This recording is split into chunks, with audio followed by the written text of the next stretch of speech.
I've now got 5 strands attached to my tassel top bead, and as you can see it's coming along quite nicely. Although you can see a step through it, it's not too much of a pattern, and I'm getting that lovely sort of green and blue effect that I wanted. If I hold the tassel top bead above it, you can see it sort of works well with our previous palette. Now I've stopped here because I've got 2 little problems. Number one is I'm running out of thread, and I haven't got enough thread left to do another tassel strand, so I've removed the needle and I've left the thread end loose at the top, and I've prepared a new needle with a little keeper bead on it, and I shall just pass down through the top bead, ready to begin my next strand. So that's fine, I've got all the loose ends up there to finish later. But my other problem is, this is the last tassel strand I made, and if you remember, we're taking 6 seed beads off the top each time.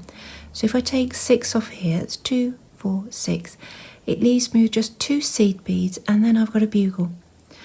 The problem with bugles being at the top of the tassel strand is that they don't flex. So we'll only have the flexibility of those 2 seed beads before we have the bugle bead, and once we've got more tassel strands there, it's going to be quite crowded. So I'm going to replace this bugle bead on the top of my next sequence with seed beads. It also gives me an opportunity to reintroduce more of the blue, because as you can see the blue is reducing and reducing down. I've just got that little section now. So if I take off 6 of this sequence, it's 2 dark, 2 mid blue and a coppery one, and one of those mid blue is the 6 beads. So that means I start, those are the 2 beads above that bugle, and I'm going to replace that bugle with more of the dark blue beads. So 1, 2, 3, 4. Not sure whether 4 is equivalent to a bugle or I'll need more. So let's just compare. No, 1 more. So I've put on 5 seed beads to replace that bugle, and then I resume the sequence, which is dark blue, copper, 2 blue. If I push that up and follow it with a bugle bead, you'll be able to see where I am in the sequence. So that's that sequence there, and these are the beads I've now got to replace the bugle and those 2 beads there, which keeps my sequence right. I'm going to have to do that little adjustment again several times as I find that the bugle beads are coming towards the top. I'll keep doing the same things. So that's my progress so far. I'll come back to you when I've got a few more strands on.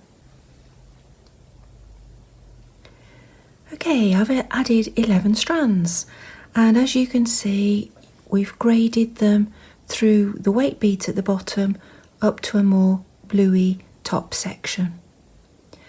Now I did exactly what I said I would do, and I reduced the next few strands by 6 seed beads and where necessary replacing the bugles, but I found once I'd got to strand number 8, which is this one here, it was getting quite short, and I was coming to a point where the weight beads were really getting quite close to what's going to be the tassel top bead here, and I didn't want all that complication and decoration impinging on this texture.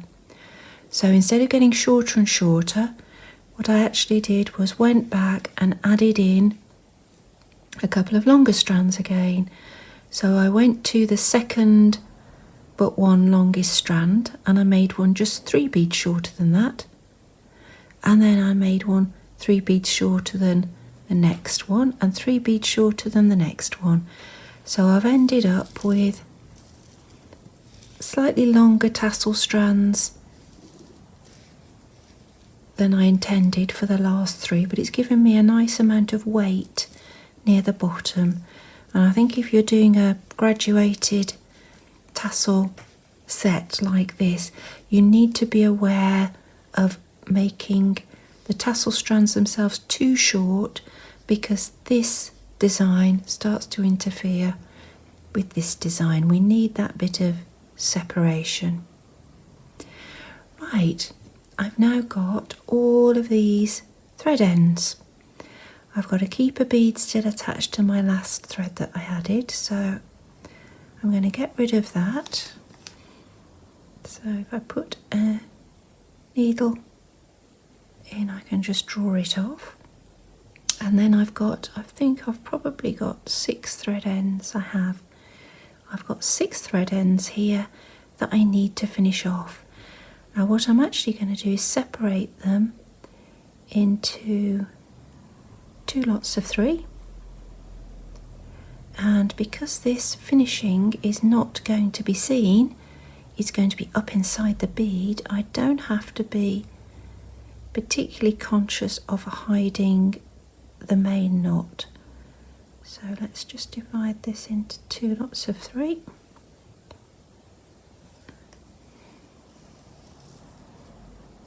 And then I'm just going to tie some knots. So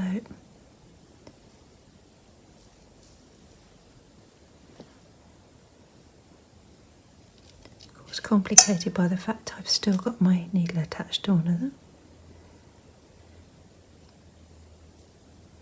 I think I'll start that again. I'm doing a good job here of making it difficult to tie a knot. I think what I'll do is trim them all to the same length. That would be more helpful. That's going to be so much easier. Right. 1 knot. Pull it down tight. 2nd knot over the top, so it's left over right, now right over left.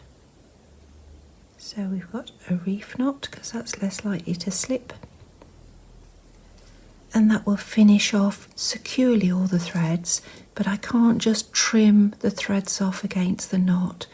What I'll need to do is attach each thread individually to the needle, pass it down through this top bead, and perhaps down through a few beads of different tassel strands before I snip it.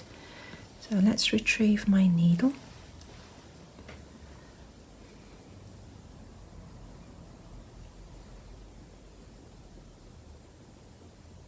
Attach it to one thread, down through the tassel top bead. There it is.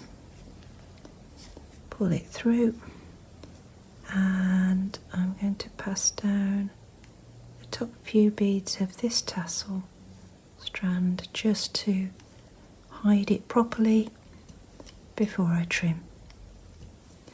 And I'll do that with the remaining 5 ends, and then we can start to think about the next stage of our design.